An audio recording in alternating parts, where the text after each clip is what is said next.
As a person with a disability, I want my voice heard. It's imperative that there are places that we can go and we can cast our ballot like every other American citizen. We are not just one. We are a team of 60 million Americans strong. And when we vote, it is for our tomorrow, our futures, and for the next generation of Americans with disabilities. We must pave the way. It's important for those of us with disabilities to vote because that is the only way we're going to have a voice in the policies of this country. Where we're the loudest is at the voting booth. And when that ballot comes out the printer and I walk over and I put it in the box, get that sticker, there's a feeling I get that I'm part of the rest of my community. After voting, I feel awesome and empowered. I just want people to understand that people with disabilities, we have every right of voting, even if we need help. Polling place accessibility is required by the Americans with Disabilities Act. Polling places have found ways to accommodate the needs of each and every one of us. Everyone has the right to equal access. And what the voting rights laws do is create a level playing field. Some person might need a ramp to do it. Another person might need an electronic ballot system to do it. Another person might need a wider door clearance to be able to vote. Everyone has the right to vote. The goal is the same. I started voting when I was 18. The parking is horrific. I don't like going to vote simply because of that. First thing you want to look at is parking. Are there 2 wheelchair accessible spaces?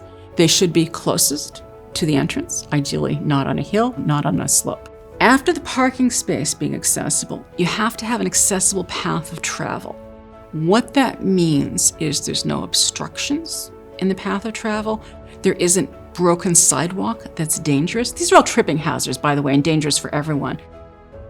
When there's a ramp at an entrance, it can't have a slope of greater than 1 in 12. What that means is for every 1 inch of rise, there has to be 1 foot of ramp. If a slope is more than 1 in 20, it is then a ramp. That means it must have handrails. And if it extends beyond 30 feet, there needs to be a 5x5 flat resting place after 30 feet. There needs to be a level landing of 5x5 at the top. When I vote at an accessible polling place, it makes me feel that disabled people's votes don't count either at the local or federal level. Inside, you want to make sure you don't have barriers. You want to have at least 36 inches of clearance. You want to make sure there's a clear path of travel for people that's not obstructed. And then when I come in to vote, I want to make sure that I can check in, that people are trained and understand that just because I am a wheelchair user, or I have an intellectual disability, or a psychiatric disability, or I'm deaf, or blind, or have a speech disability, I'm by definition adult. I wouldn't be there if I wasn't 18 years or older, legally. I'm an adult. They need to talk to me and need to treat me with respect. On the way to pick up our ballots, someone put a paper with farm animal choices on my communication board and asked me if I wanted to vote for my favorite animal. My mother and I were really too shocked and embarrassed to say anything except that I had been voting for many years. By then, people were already staring at me. There are a lot of times that people will say, "Why do you have that dog? You're not blind." It's embarrassing. They're singling me out. Hans is a service animal. He's protected by the Americans with Disabilities Act. He can go anywhere, and I think more people need better information. Poll workers should know that all voters should be treated with respect. There should be a voting station with a lowered table in a private area for someone using a wheelchair. A friend of mine had a very hard time because she had to vote at the one lowered table in the middle of everyone walking around. The worst experience I had voting was I went to my polling place and I was using my scooter and they didn't have any accessible polling stations. And they said to me, "Well, why don't you just have your husband vote for you?" And I said, "No, I need to vote for myself." And they're like, "Why?" Privacy is essential. Lots of times people with disabilities are not respected. And one of the ways you express disrespect for someone with a disability without is to not allow them to have privacy. It implies that they're childlike. It implies that they're not to be trusted. It also implies that their ballot isn't secret like everyone else's and they don't have the same right as other citizens, that they're different. Every person is entitled to privacy in their vote.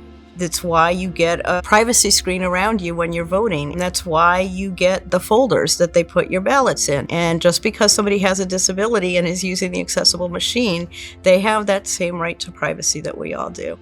And there needs to be a ballot marking system.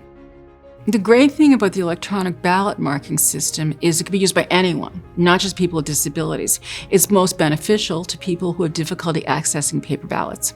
I actually went when the polls first opened one year, and they weren't set up. Sighted people were coming in to vote, and they were moving along, and I was sitting. I sat for probably 30 minutes. When I went to vote, nothing seemed to be set up. You know, the computer was there, but nothing was tested. They really didn't seem to know what they were doing at first. It usually takes me maybe 15 or 20 minutes. The whole process from when I got in there to when I left, it took me like 45 minutes to an hour. It made me feel like I was an afterthought. The time that delay happened, I felt out of place. I kind of felt cast to the side, but I was determined to vote. When we asked if they had the polling machine, they said they did, but they didn't know how to work it. So I just had to have my mom help me like she's always been. I want to have the autonomy of voting for myself.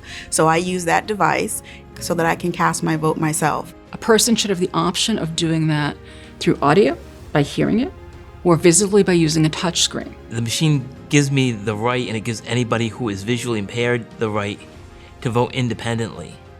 The things that we're talking about are good practices, but they're law. This is the federal law that you must do. I think it's really important for people to know that this is a legal right they have to participate in the process. So if they do feel that their rights are being infringed upon, they should call for assistance. I have to advocate for myself at the polling place. It's not my mom's job to advocate for me at my polling place. It's mine.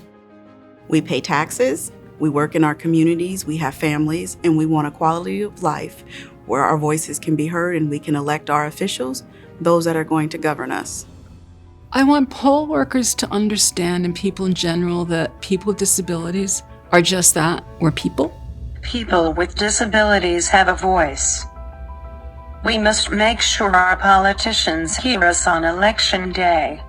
We cannot just stay silent and expect things to change. All disabilities are not always visible, and all service dogs are not always big. It's not just our right to vote, it's our responsibility to vote. People with disabilities have to vote. They have to find it within themselves to overcome whatever challenges are out there to get to that polling place. When you cast your own ballot for yourself, you spoke, and someone has to look you in the eye and be accountable. So whether it takes a bus ride from someone, a car ride, waiting, a delay for a machine, it's worth it, because if we don't speak, we'll never be heard. We have fought for equality. Now is our chance to show what we can do with it. It is our job to get registered. Stay informed, and on the next very important election day, cast our votes. We are Americans with disabilities, and our votes count.